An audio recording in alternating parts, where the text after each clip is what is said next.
No wonder that buildings and homes account for almost 50% of energy consumption in the United States. And globally, buildings and homes account for about 40% of greenhouse gas emissions. That's why we invest so much in insulation technologies. Energy efficiency and conservation are the lowest low-hanging fruits. And we know that they are the most cost-efficient, immediate approach to overall CO2 abatement is making sure that our homes and offices are well insulated. Today's Dow styrofoam insulation products, the blue boards that you see here on the slide, are produced with foaming agents which contain no VOCs, no HCFCs, no CFCs, and they help reduce energy bills by about $10 billion every year in hundreds of communities worldwide. That's a great example of profitable, sustainable, mainstream business innovation on a large scale. But an important part of the sustainability of business is also integrating community initiatives into our business model. And I can't think of a better example than last year's Retrofit Philly Kulos Block Contest, a partnership between the City of Philadelphia, Dow, and the Energy Coordinating Agency of Philadelphia. Our goal was to educate homeowners about reducing their utility bills while at the same time making their homes more comfortable. It also had an added emphasis on preserving the historic residential blocks that make many Philadelphia neighborhoods so unique. This was a contest for free retrofitting materials and labor, and one of the key features was bringing neighborhoods together. To enter and win, city blocks had to participate as a group. It was absolutely amazing to see how neighbors bonded together at this occasion. The winner was the 1200 block of Wolf Street in South Philly. Dow donated the insulation material and air sealing products to fill the cracks I was talking about, while the Energy Coordinating Agency provided the installation service and the cool roofing coatings. The educational promotional effort benefits the entire Philadelphia community by raising awareness of how much money can be saved with a very simple energy retrofit. Do we hope this spurs sales of Dow insulation and cool roofing products? Sure, of course.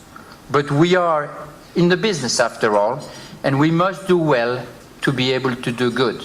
But we know that this is good for Philadelphia too, because more insulation and more cool roofs will reduce local energy consumption and mitigate extra summer heat caused by urban heat islands. Lawrence Berkeley National Labs has calculated that if every flat roof in Philadelphia was a cool roof, it would save $3 million in energy bills, and that study was conducted in 1997 with the energy prices of the time, so you can imagine what it could be today. Efforts like this, programs that integrate sustainability directly into our business models, are imperative if we want to make any progress in securing a sustainable energy future for us. It's an urgent challenge, but not the only one. And another great challenge of our day, where I can believe we can significantly improve communities worldwide, is provided clean water to the millions of people who do not have it. Think about this. 1.5 million people die annually because of water-related illnesses. 1.5 million people. That's roughly the entire population of Philadelphia, wiped out every year because they don't get access to clean water. Unless we make real progress now, the situation won't get much better. The global population is expected to go from 6.6 billion people today to 8 billion people in the next 25 years, and possibly 10 billion people in 2050. This means that even within the next 5 years, 5 billion people will live in areas of significant water stress. 5 out of 7 in 5 years from now. As Philadelphia own Benjamin Franklin said, when the well is dry, we will know the worth of water. Sustainable water management is a global imperative. In a real sense, it's also an enormous sustainable business challenge affecting thousands of communities around the world, including the communities where Dow is based. And thanks to the triple bottom line mentality, we have worked hard at each of our local plants and in our local communities to do our part. Since 2005, for example, we have reduced our water usage by 183 billion pounds, roughly equal to the water usage of 170,000 American homes for a year. And at our Freeport plant in Texas, we partnered with NALCO, a water treatment company, to implement water reduction programs and cost-saving technology that saves us and the Freeport community over 1 billion gallons of water every year. It also saves Dow about $4 million a year in maintenance and servicing, partly by using seawater for cooling operations. And at our Terneuzen plant in the Netherlands, Dow partnered with the local government, the water board, and the water utility to turn community wastewater into energy. We accept 10,000 cubic meters of treated municipal wastewater every day and reuse it twice. First in our manufacturing processes, and second as a cooling in our cooling towers. This reduces the energy needed for municipal water purification by 65% and decreases carbon dioxide emissions by 5,000 tons a year. That's a sustainable business solution for both Dow and the local community that addresses two large sustainability challenges: energy and water. We aren't abandoning efforts like this, far from it in fact. But we are moving beyond them by putting the business of sustainability into action. Dow is a major player in providing clean, affordable water to people around the world. Our filtration, purification, and separation technologies help produce millions of gallons of clean water every day, mostly in areas of significant water stress. And in the past 2 years alone, 40 large membrane seawater desalination plants have started up globally to produce more than 50,000 cubic meters a day of water, providing affordable drinking water to millions of people. Innovations in development will further reduce the cost, and that's what we're doing every day: reduce the cost of desalination water by improving the energy efficiency of reverse osmosis membranes. And our objective is to reduce that cost by 35% per year by 2015. So what's the impact from a business standpoint? Well, the global water industry adds up to a $500 billion market. The sustainable business scale doesn't get much bigger than that. And from a community standpoint, who doesn't want new technologies that deliver cleaner and less expensive water? But it's not all about products. We are also actively engaged with partners around the world to make clean water available where it's most needed.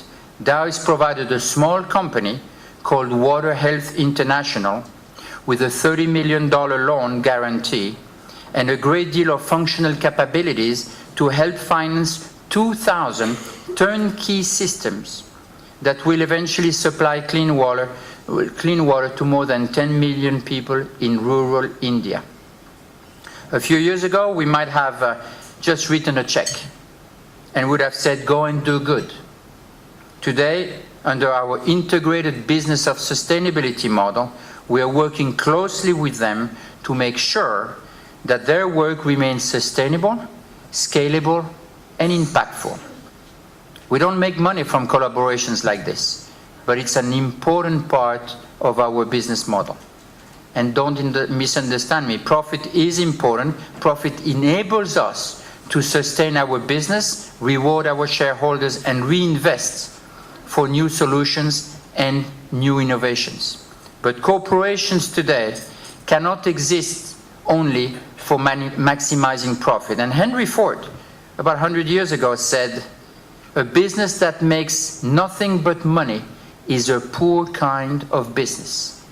And we believe very strongly in that. That's why it's imperative for us as members of our communities to embrace the business of sustainability, to integrate the need to meet and solve our greatest challenges for energy and water directly into our business models. And I fervently believe that this is the next big idea.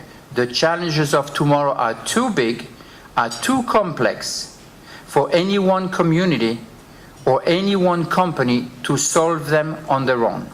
We must begin embedding long-term sustainable solutions directly into the long-term vision of our companies, our organizations, and our communities.